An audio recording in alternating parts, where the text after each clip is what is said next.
All right. Hello, everyone. Welcome back to MDE 54.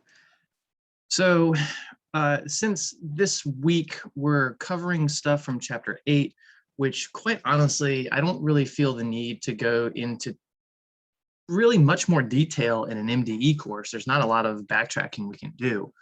We're going to take a different approach today and possibly next class.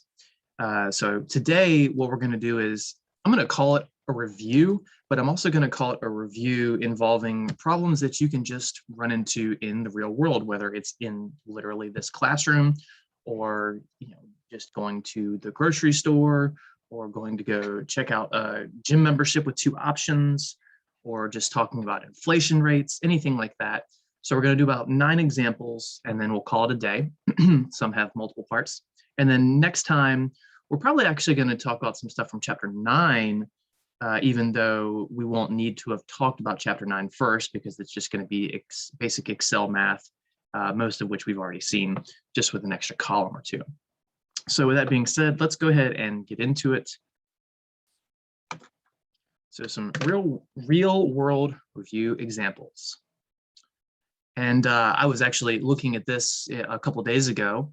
One Life was offering a promotional offer. They were offering an offer.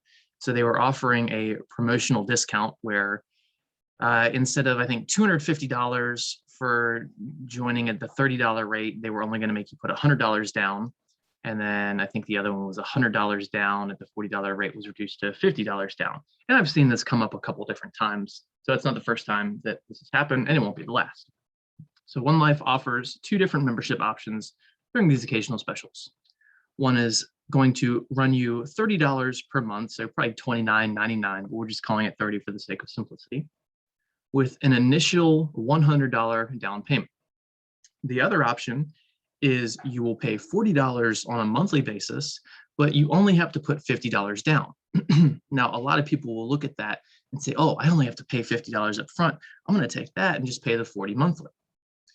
But here's the thing, is that really the best option for you? How many months are you going to join this gym? 1 month, 2 months? Are you going to be there for a year? Are you going to be there for 5 years? Because the amount of time that you spend there is going to determine whether you should go with what I'll call option A or option B. So we're going to do the math to decide how to pick the cheaper plan for yourself.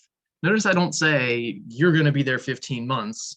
Which plan do you choose? You're going to be there 5 months. Which plan do you choose? I'm leaving this open-ended, which means we need to find what I'd call the equilibrium point where it would cost the same. So we need to find the point at which they cost the same. And then from there, we can determine when we should choose plan A and when we should choose plan B. So plan A is where we have the $30 variable rate, a monthly basis, and the $100 fixed rate or fixed cost. So variable cost, variable rate. Let me change that to variable cost. Whereas plan B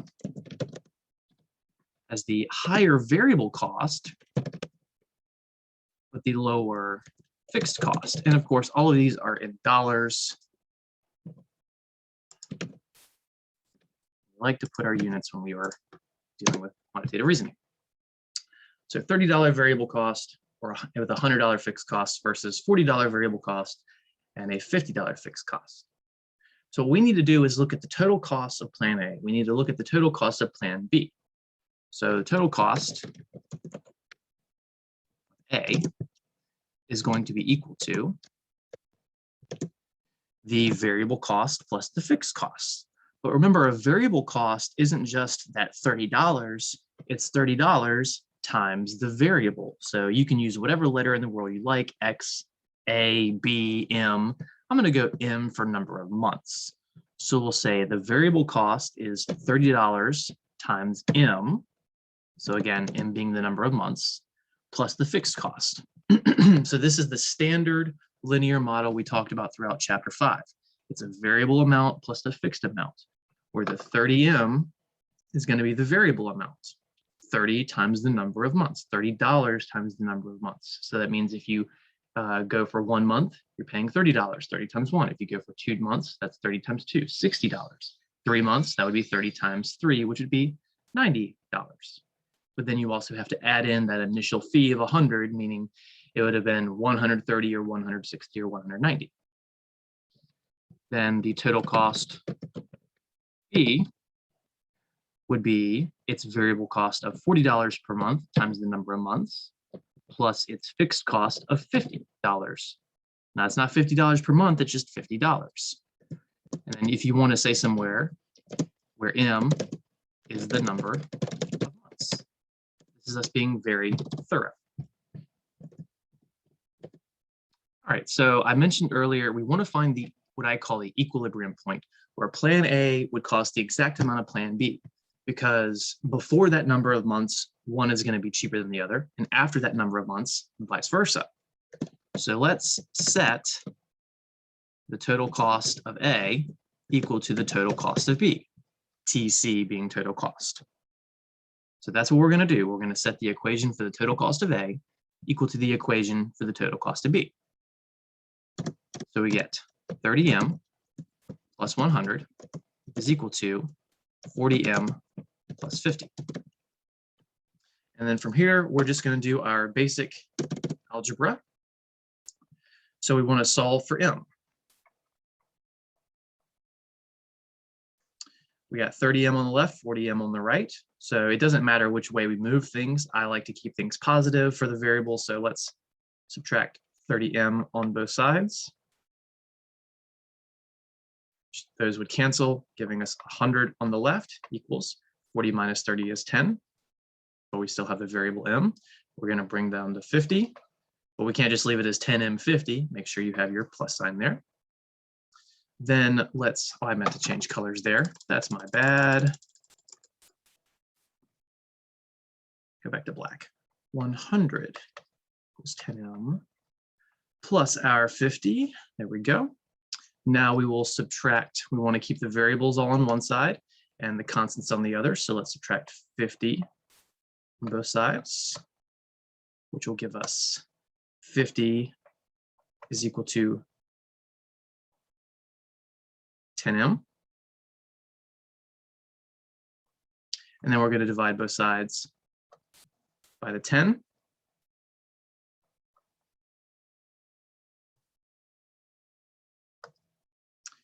Just go over here.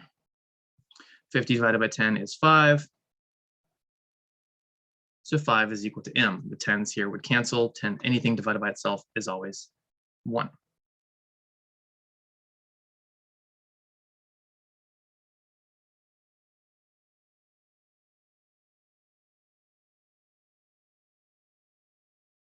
So that says 5 equals M. Well, what is M? M is months. So that would be 5 months is where they should be the same. I don't know why I keep putting a period there. So 5 months is the equilibrium point. But the question was not to find the equilibrium point, to find when the cost of plan A is the same as plan B. It says to decide how to pick the cheaper plan for yourself. So let's say Bob, person A, is going to be at this gym for a year, which is 12 months. Which plan would Bob want to go to? Well, you could do the math if you actually have to do it. You could put 12 into the total cost for A, into the total cost for B. I'm going to leave that as an exercise for my students to figure out what those would be. And whichever one is cheaper, I hope that's obvious that's what Bob would want to go with. Or you could just use some slight logic and reasoning if you would prefer that. A higher fixed cost means that you're going to pay more initially. The lower variable cost means you're going to pay less in the long run. So if you're going to go past this equilibrium point, you would rather go with the cheaper monthly cost. So anything past 5 months means that you should go with plan A.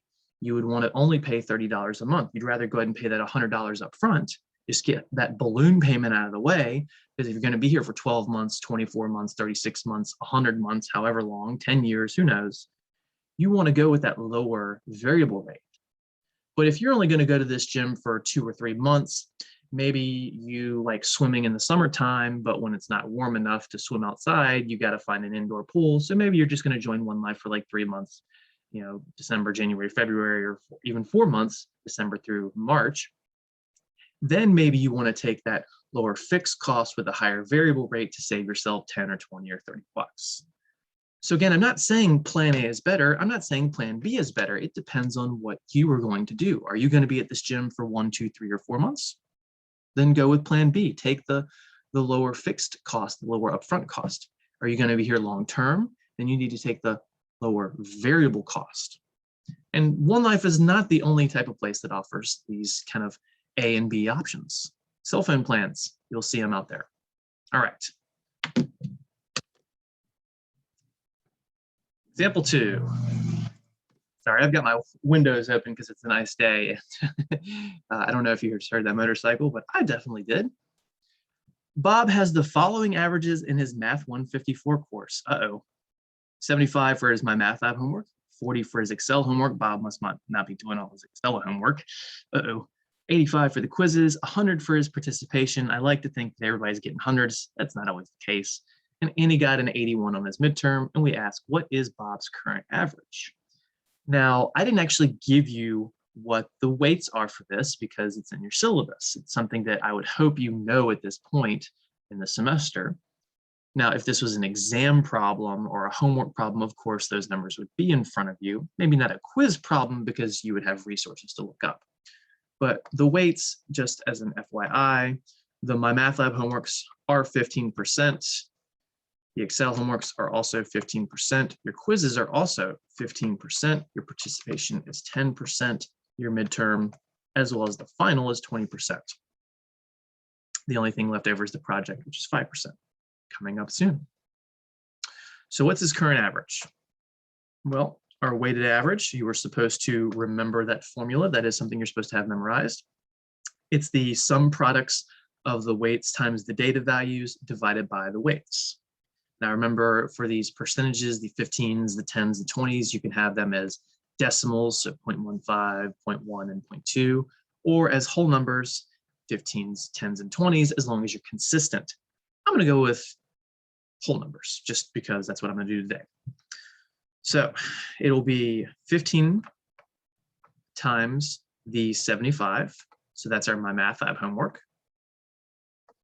So 15% times the 75 we earned, plus the Excel, that would be 15% times the 40 we earned, plus the quizzes, that's 15% times the 85 we earned, plus the participation, that's 10% times the 100 we earned, plus the midterm, that's 20% times the 81 we earned. That's all we have. This course is not complete yet, so I'm not going to add in the project. I'm not going to add in the final. Maybe that'll be part B, hint, wink, nudge. And then we divide by the sum of the weights. The weights we have are the 15, the 15, the 15, the 10, and the 20.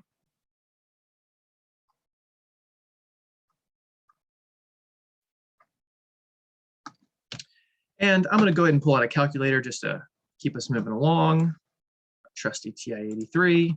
So we got our 15 times 75, which is going to be 1125. I'll set this up a little nicer.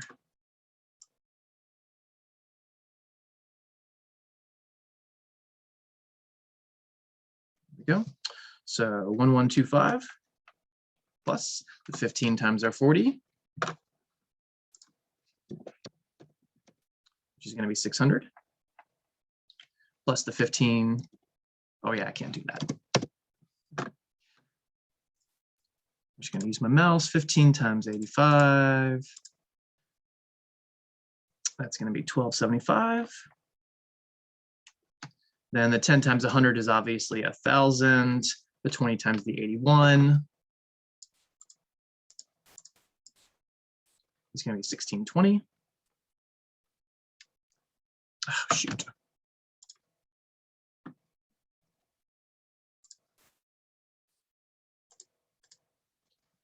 $16.20, and then all divided by 15, and 15 and 15 is 45, plus 10 is 55, plus 20 is 75. And then we can add the tops. That was 112. I keep doing that. 1125 plus 600 plus 1275. 1,000, 1620, That's 5620 divided by our 75. So we can just take that and divide it by 75. And we get 74.93. Let's just round that to the nearest tenth and call it a 74.9. Obviously, in terms of actual grades, we call that a 75, which would be a letter grade of a C. Not the worst, not the best. Now, does this make sense? Well, I would say that this makes sense.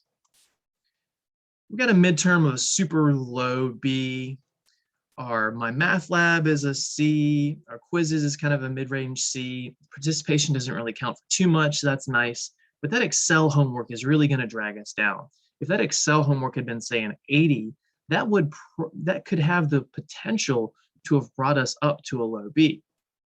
But it is what it is. All right, so Bob later earns for Part B an 83 on the final exam and a 90 on his project. What's his final average? Now, I haven't changed any of my math lab homeworks, any quizzes, or any Excel homework. So we're just going to say that in example 2A, we already had everything submitted for those first three categories, and participation did not change. So all we're going to do is just add in a couple extra numbers. We're going to add in the 83 for the final, which counts as 20%, and the 90 for the project, which counts as 5%. I just wrote 10, I meant to write 20 for the final. And then 5%. Project's not very much. So what's his final average? All we're going to do is literally just copy paste what we had for the weighted average, but then in A, but we're going to also have the final exam and the project now in their place. So our weighted average, 15 times 75, plus 15 times 40, plus 15 times 85, plus 10 times 100, plus 20 times 81, plus. Now the new stuff, and I'll do in blue the new stuff. The final was 83, so 20 times 83, and then the project was 5% times the 90. Divided by, again, we originally had our homework, quizzes, participation, midterm. Now we've got the final and the project. Now all the black numbers are still going to be the same for the top, so that's going to be 1125 plus 600 plus 1275 plus 1000 plus 1620 plus, but now we have the 20 times 83.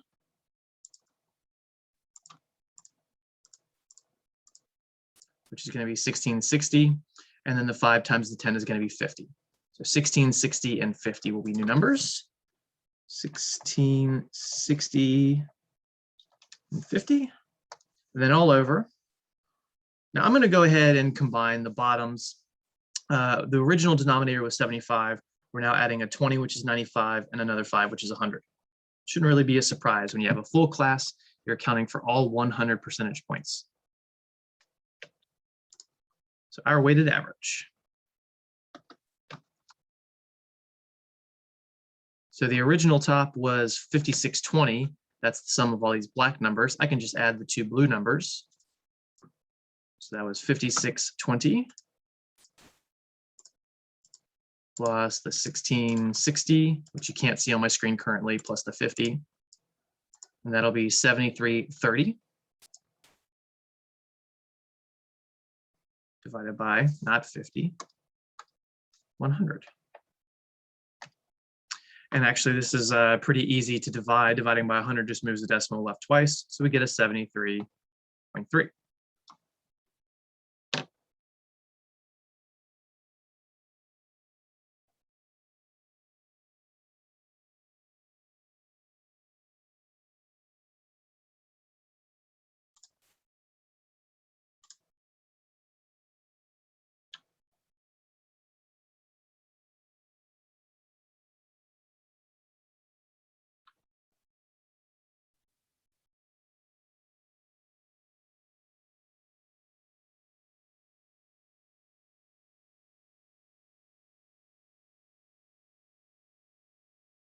And I'm sorry, I was pausing there because I realized I had a mistake. I was like, something's gone wrong. I wrote 5 times 10 here. I'm pretty sure I meant to say 5 times 100, which means this 50 would be 500. So I need to fix that because I was sitting here going through, does it make sense? We had a 75 originally and a 73.3 here. If our final exam and our project are higher than our previous average, why would our final average be lower? That wouldn't make sense. That couldn't have been right. So we need to erase this stuff. Sorry about that. And again, that was 5 times 100 because we did not earn, I'm sorry, 5, not, oh, I know what it was. It's not 100, it's a 90. It still isn't right. You can see at that 9, I was just writing a little too quick. It's not 5 times 10, that's 5 times 90. Silly me with my bad handwriting. Well, 9 times 5 is 45, so add a 0, and that's 450.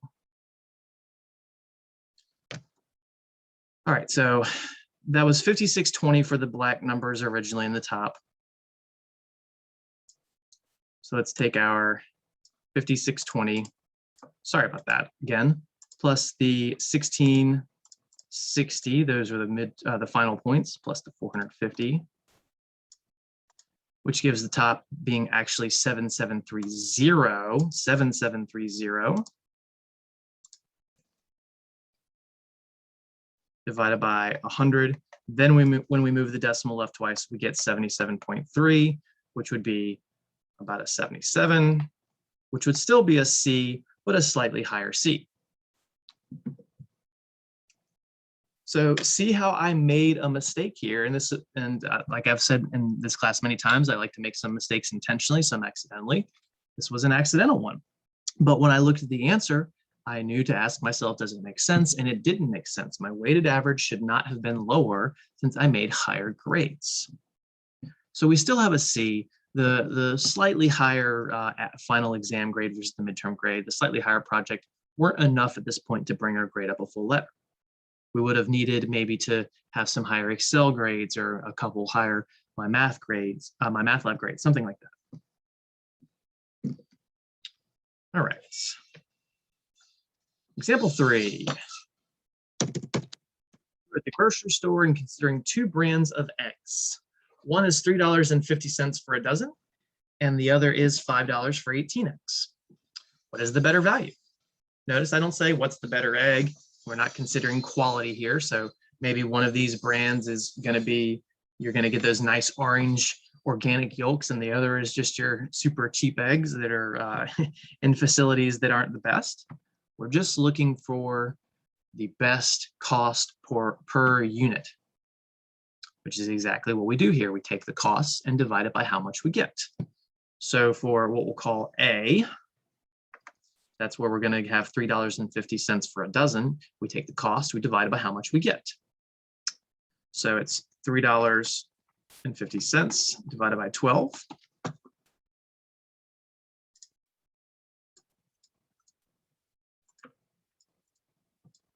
And we get 0.291666666. So let's just round to 3 decimal places, so 0.292. Now you might say, well, why not round to 2? Because we're talking money. It might be good enough, it might not. Sometimes when you go to this cost per analysis, you need a couple decimal points. So let's go 0.292. 0.292 per egg, because that was 12 eggs. Then for B, we're looking at $5 divided by 18 eggs. See how much it helps to write our units. So we took 5 divided by 18. 5 divided by 18. And we get 0.2777777. So if we round into 3 decimal places, that would be 0.278. And that would be per egg. So it would have actually been fine to go to the nearest penny here, but again, sometimes cost analysis gets very meticulous and you need to go an extra decimal or 2 places into things. So which one do we want? Do we want the 29 cents per egg or the 28 cents per egg? Well, if you're just going purely based on cost analysis and not quality, you want to go with the cheaper one. So brand B is the better value, but not by much. So if you try out brand A and you really love them, you try out brand B and they're fine, they're good enough, but again, you're not getting those nice orange yolks with all the nutrients and blah, blah, blah. Maybe that 1 penny per egg is not really worth the savings. Or maybe you are an absolute penny pincher and you have to deal with this. All right. Getting a little silly from here on out every now and then. In the country of Babistan, our favorite resident Bob, the CPI in 2020 was 130 and the CPI in 2021 was 155. It's a pretty big leap, in my opinion. So if you earned 40,000 Bob bucks in 2020, we can't say dollars because the Babistan's not using the American dollar, they're using Bob bucks. So if you earned 40,000 Bob bucks in 2020, what would your salary need to be in 2021 to keep up exactly with inflation? So this is a great question right here. How much more money do you need to actually make to ensure that you're able to have the exact same lifestyle as before? Well, we're going to do proportional reasoning here. We're going to set a fraction equal to a fraction. And remember, you can use your words. It's good to use your units. So we're going to put Chuck E. Cheese tokens. That's great. So we're going to put our CPI over our, I mean, you can do this several ways. You can compare one CPI to another. You can compare the CPI to the cost, as long as you're consistent. So let's go CPI over the dollar amount. Bob bucks. And we're going to have one side be 2020 and the other side be 2021. So in 2020, the CPI was 130 and our Bob bucks, we were making 40 grand. But then in the next year, the CPI rose to 155 and we have an unknown amount of Bob bucks to match our lifestyle.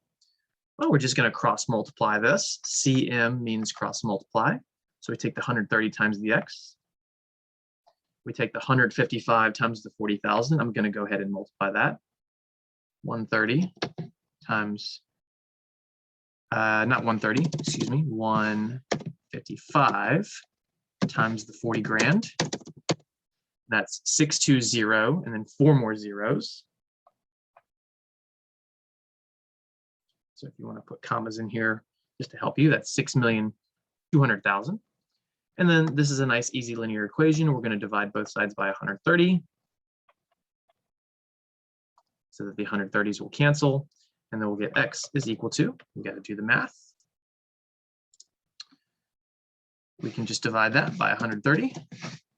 And we get 47,692 Bob bucks and 31 cents if you round to the nearest cent. We're just going to assume we're going to still call it cents since we call the dollar a buck. So 47692, 30, did I say 31? 31, yes. Bob bucks. Now, does this make sense? Well, it's more than it was originally. So the CPI was higher, so we would assume that we would need more money to account for the inflation. Now the CPI didn't double or triple and the salary didn't double or triple. So I would say this is within the sense of reason. So you would have to make an extra 7,692.31 cents, 31 bobbins, whatever you want to call them, in order to maintain the same lifestyle. Now, is that a guarantee? Not necessarily. Maybe you're a person who buys way more electronics. Maybe you're a person who buys way more fuel. Maybe you're a person who buys way more real estate. And these things may or may not inflate the same. And if you're following news, especially in 2021, you would see that. What was the rate of inflation from 2020 to 2021 in this scenario? How does this compare to the USA's long-term average as discussed in class? Now, if you recall, we said that our government likes to see our long-term inflation be around 2% per year. It has not always been the case. In the 70s, it was almost double digits sometimes. In 2021, we're seeing a 6% inflation. But again, the long-term average has always floated about 2%. So that's what I'm referring to. So how can we calculate the rate of inflation? Well, you could compare one of two things. You could compare how much money Bob previously needed to how much he previously needs, or you can just compare the CPIs, and it's literally the same math either way. So we are going to calculate a rate of change. We're going to do that subtraction and division. We take the old and the new and we subtract them in the appropriate order, and we divide by either the old or the new, whichever it is. So as a reminder, your increase or decrease is going to be the new minus the old divided by the old. Now you can do this again with the CPI values or the dollar amounts. I think CPIs being triple digit numbers is going to be easier to deal with. So let's deal with the 130 and the 155. 155 minus 130 divided by 130. 155 minus 130 is going to be 25 divided by 130. Let's pull out that trusty calculator. 25 divided by 130. And we get 0.1923 blah, blah, blah, blah, blah. Now, this is not 0.19%. This is a decimal value. You have to convert this to a percent. Decimal goes left, excuse me, right twice. That's 19.23%. So how does that compare? This is higher than the USA's traditional average. It's higher than even practically any rate of increase we've ever had. I can't think of any particular years where our inflation was higher than 19%. But don't hold me to that. All right, example 5. If you were a state employee, you probably, they didn't all earn it, but you probably earned a 5% pay raise in 2021. Also, just so you know, you earned no pay raise in 2020. You get a pay raise about every other year for the past 15 years as a Virginia state employee, just FYI, pointing in my direction. If inflation the same year is calculated at 6.2%, that number may or may not have just come out. Did you actually get a pay raise in 2021? Explain. So you might say, well, yeah, you got a pay raise, you make more money. But if all the goods and services that you pay for have all inflated on average at 6.2%, if you are purchasing exactly what the government says would be every single human in the USA's, all their different purchases, your purchases now cost you 6.2% more. So if you were paying $100 on average for whatever before, you're now paying $106.20 because everything went up 6.2%. Now again, gas went up a lot in the past year. It went up like 50%, especially because people weren't really moving around a lot in 2020, so gas prices were super low because of that. Restaurant costs went up significantly. Electronics, honestly, didn't really increase that much. As I've mentioned in class previously, electronics tend to go down in price over time. Now you might say, well, not if you get the brand new iPhone 13 or 14 or 17 QR, whatever, which may not exist yet, well, yeah, if you're buying brand new, super high-end, fancy technology, that's another story if it's never existed before. We're talking about the technology that has existed before. Computers in the mid-90s cost $2,000, $3,000 in 1995 dollars. It's like a $7,000 computer now. Whereas now you can go get a tablet for 150 bucks. And that would be able to do way more than that computer from 95. So again, just going down to big averages, you earned a 5% pay raise, but inflation was 6.2%. Did you actually get a pay raise? Well, sadly, no. You actually lost money. You lost 1.2% of your previously purchasing power. I don't know why I chose to handwrite this instead of type it, but that's okay. Because you earned 5% more, but lost 6.2% due to inflation, the $100 that you had before is now really only going to be worth 98.8% of what it used to be. So your $100 is now worth $98.80 on whatever it is that you can go out and buy. If you're buying lots and lots and lots of gasoline, it's going to be worth way less than that.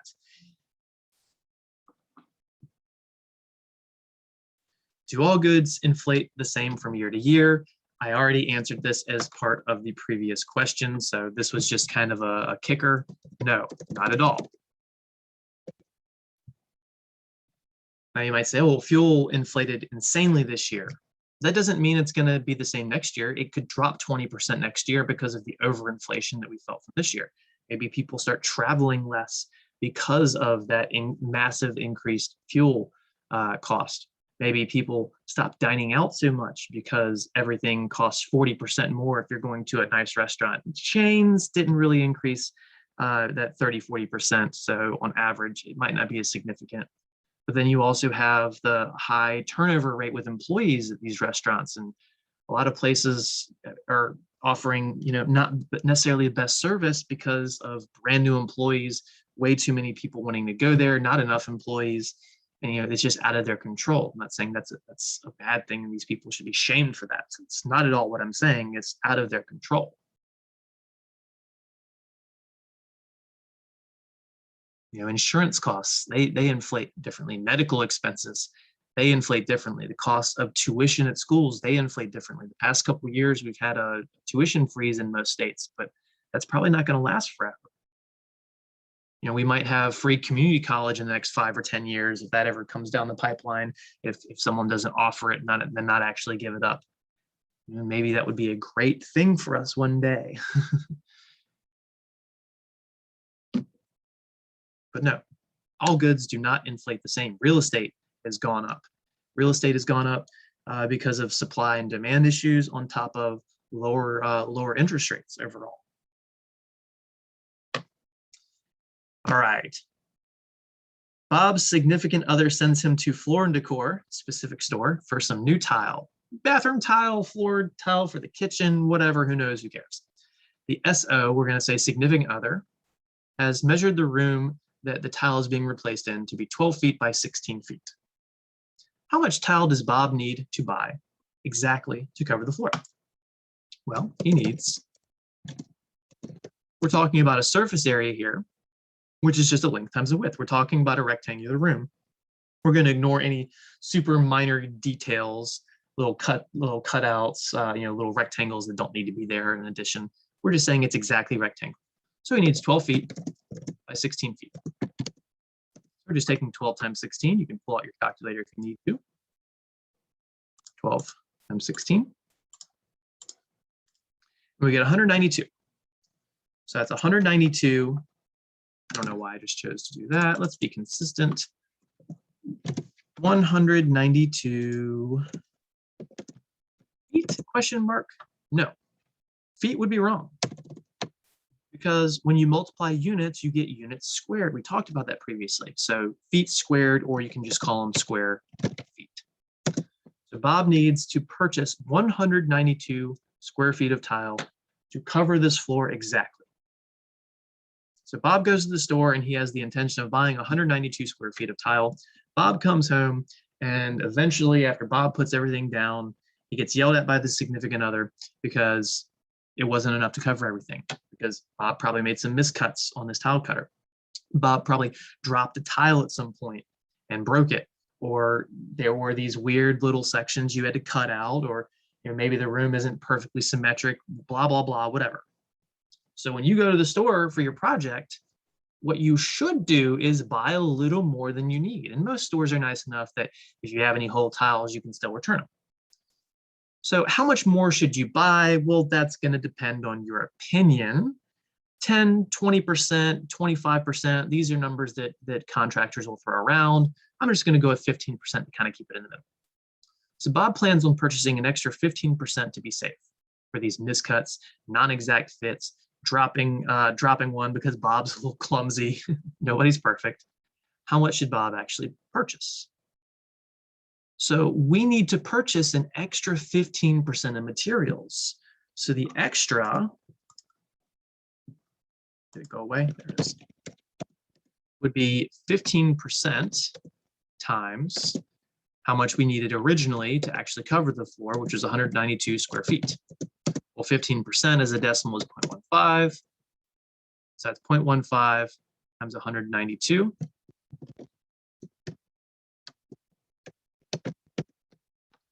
0.15 times 192.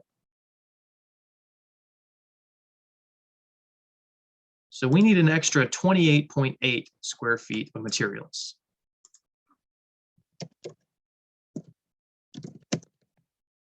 Meaning the total that we need to purchase would be how much we really need, 192 square feet, plus the extra, should be 28.8 square feet. If you really need to pull out the calculator for that, you can. So 192 plus the 28.8, then we get 220.8 square feet.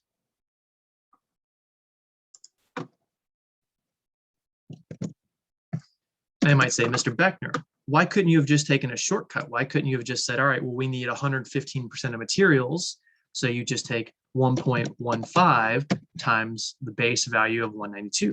You're absolutely correct. You get the same exact value. Do I care how you arrive at that value? No. Do I care that you can calculate the value one way or another? Yes. So if you need an absolute minimum of 192 square feet, if you want to purchase 15% extra, you need 220.8 square feet.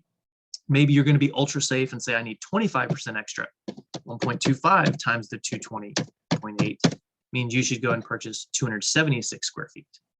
We're not going to be ultra safe. We're going to stick to the 15%.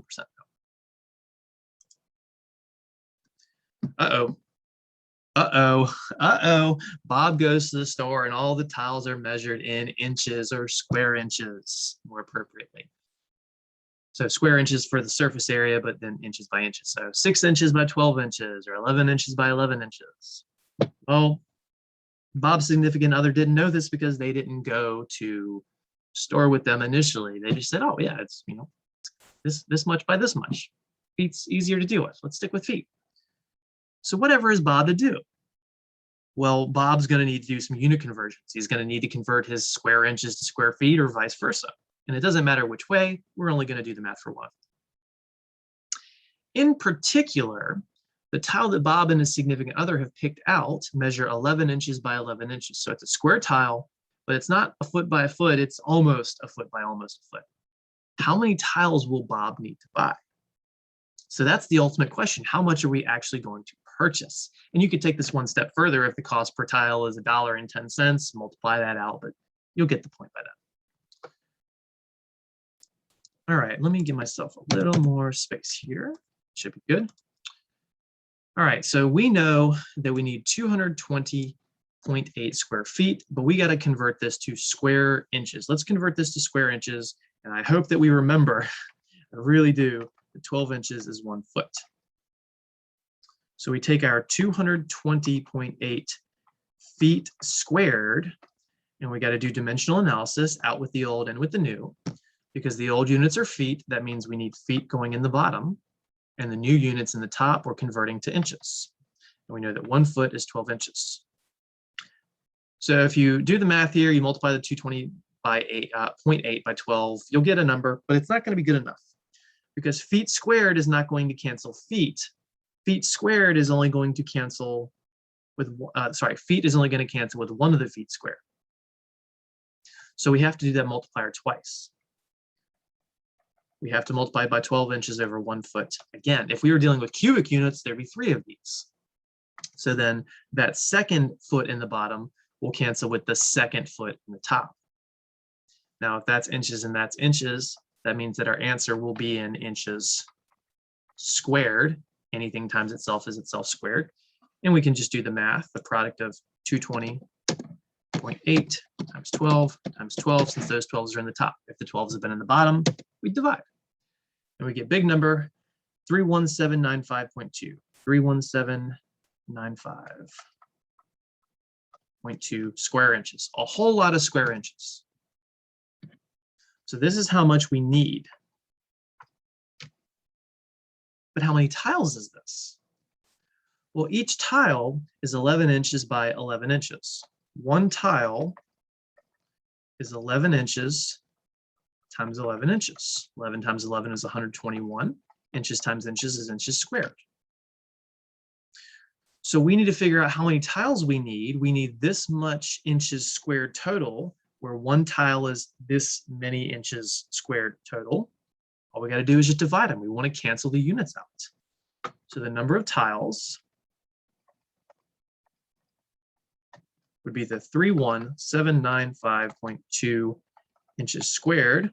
That's the total surface area we need divided by how much one tile is, 121 inches squared. So our units will cancel, giving us just a number of tiles in total. Take that 31795.2, we divide it by 121. And we get 262.77. We can't buy 0.77 of a tile. So even if this was 262.1, we would round in a very unique way. If this was 262.1, I would still round up because you can't buy 0.1 of a tile. So no matter what, you would round up even if you wouldn't traditionally. So 263, it's a terrible looking 3 tiles. Tiles quite often will come in boxes of 10 or 100, depending on what it is, or 20. You could do the number of boxes you got to purchase from there. You can also buy loose tiles. You do whatever you got to do.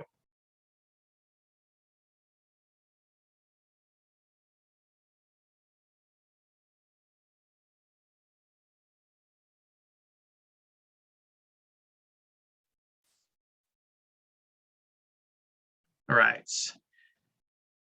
Example 8. A virus is beginning to spread in a nation. Wow, that seems relevant. January 1st, no year said, there's 2 infected people. That's it. On February 1st, 1 month later, the news claims that the number of infected people has increased 1,000% since January 1st. Oh my God, everything's on fire. The world's ending. 1,000% increase. This is awful. Holy cow. Well, Bob and his significant other are watching the news in the kitchen while cooking dinner, and the significant other is starting to worry. Bob sees this news and explains to the significant other, because the significant other hasn't had Math 154, why the news is pandering, as they quite often do. He turns off the news and then turns on something much less fear-mongering. Explain the math and logic Bob covered to the significant other, and why that nobody should be worrying in this scenario. I'm not saying this mirrors what's been happening in our world. This is a unique scenario. We had 2 people infected. A month later, there's 1,000% increase in the number of infected. Now, I'm not saying that maybe this scenario doesn't turn into something bad ultimately. Right now, it doesn't look bad when you think about this in a Math 154 sense, when you quantitatively reason. Well, our increase rate is 1,000%. So our increase, or rate of increase, was 1,000%. So we're going to find the new based on the old times the growth factor. And remember that the growth factor is 1 plus the increase, the rate. Now that rate has to be a decimal. 1,000% as a decimal, moving the decimal left twice is 10. So 1 month later, the new amount of people infected is the old, which was 2 people, times the growth factor of 1 plus 10. Because again, the 1,000% increase as a decimal is 10. The growth factor is 1 plus the rate of increase as a decimal. Well, 1 plus 10 is 11, so that's 2 times 11, which is 22.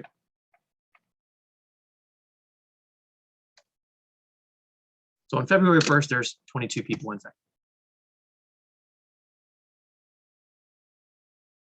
Why is the news pandering? Oh, 1,000%. Oh my God, we should talk about this for hours and hours and hours and hours, and every day at 3 o'clock, 5 o'clock, 9 o'clock, 9 a.m.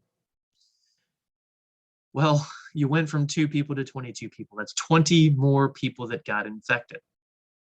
Is that significant? No, it's not significant, not yet at least. Does it mean that maybe 3 months from now it's not going to be significant? No, of course. We can't see into the future. But over 1 month, 20 more people being infected, this seems like pandering to me. Now, if this had happened in a day and it kept getting worse and worse and worse, that's another story entirely.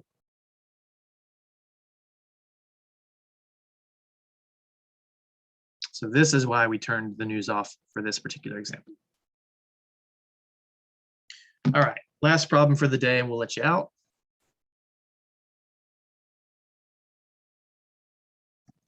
A different virus is spreading at a current rate, notice this at current rate, of 20 million people per day. Oh, wow. That is a fast spread. That's faster than any spread we've seen, honestly. So this is talking about just the USA. We're ignoring all other countries, and we're going to call the USA population 330 million people, which is about what it is today. Now, the news claims that this rate is going to be the same for the next month. Now, the news makes some bad analysis every now and then. Explain and show some math why this is impossible. Go into detail about what you think would be more likely to happen. So I'm already saying this is impossible. It's not possible for the current rate to be 20 million per people in the USA, 20 million people per day, if the population is 330 million. So over the next month, if we're increasing by 20 million people per day,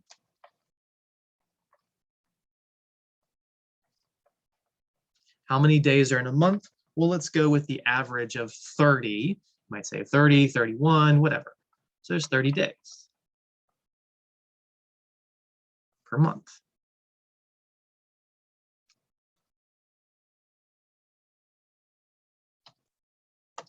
Well, 20 times 30 is 600. Your days are going to cancel. And that says that we're increasing at a rate of 600 million people per month. Why is this impossible? Because the population is only 330 million. How are we going to increase the number of infected by 600 million when that's almost twice as many people? I'm just going to round it out and say twice the number of USA people. It's impossible. So sure, the rate is really awful today when it's 20 million people per day. But what do you think is more likely going to happen? Well, once someone's infected, they're not going to get infected again, at least for a very long time until there's mutations, something like that. So once someone's infected, let's just say it's done. They're done. Well, if there's 330 million people, let's say maybe currently there's 100 million people infected, and the second day there's 120, and the third day there's 140, and the next day there's 160. Maybe it's consistent for a while.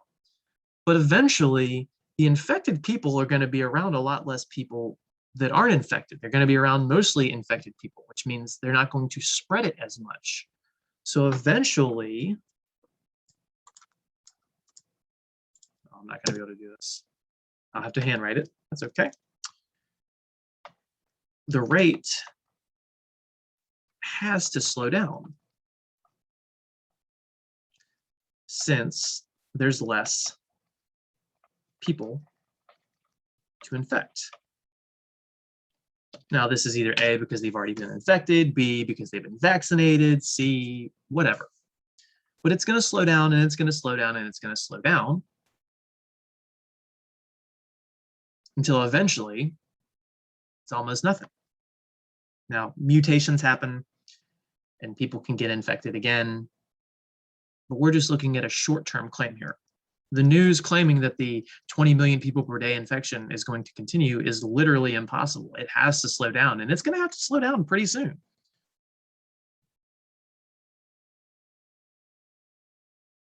All right. So I just thought that this would be a fun set of exercises to do. Again, just kind of taking stuff almost all the way back from the beginning of this course up to what we've been talking about more recently, a little bit of logic and reasoning, a little bit of grade analysis, a little bit of proportional reasoning, some percent change. I thought this would be a good summary because this is this is a great summary of how you can use the material from this course outside of the classroom. Yeah, there's a lot of problems in this course that you're never going to see again. But you can still use the concepts and basic math of this course in your almost everyday life. So I really hope that a week from now, a month from now, a year from now, that you'll still be able to use some of this, especially once we get into the finance talk. Hopefully you'll remember some of that later. And you're not necessarily use me as your financial advisor, because I'm not that. That's your own decisions to make, but to at least hopefully use that to improve your financial life in one way or another. All right. So like I said, next time when we come back, we're going to do some stuff with Excel. We don't really have to talk about too much in Chapter 8 in the MDE course. When we go back to Math 154, we'll be doing 8.3, but again, MDE, we'll talk about some Excel stuff, some retirement, accounting for inflation. And then once we get to Chapter 9 in Math 154, we'll talk about Chapter 9 stuff in MDE 54 as well. Also, the very last day of class, we're probably just going to do a final exam review, kind of like we did with the midterm review. I think that'll be a good idea for everybody. But besides that, as always, if you have any questions, shoot me an email. Keep working on your homework. Remember, you are still supposed to be keeping up with your homework. I don't want to have to fail anybody that gets an A, B, or C in Math 154 because they stopped doing their MDE 54 homework. Remember, there's no real due dates except for you have to have everything done by the day of the final exam. So if you've fallen a couple weeks behind on your MDE 54 homework, this would be a great time to catch up on that. All right, take care, everybody.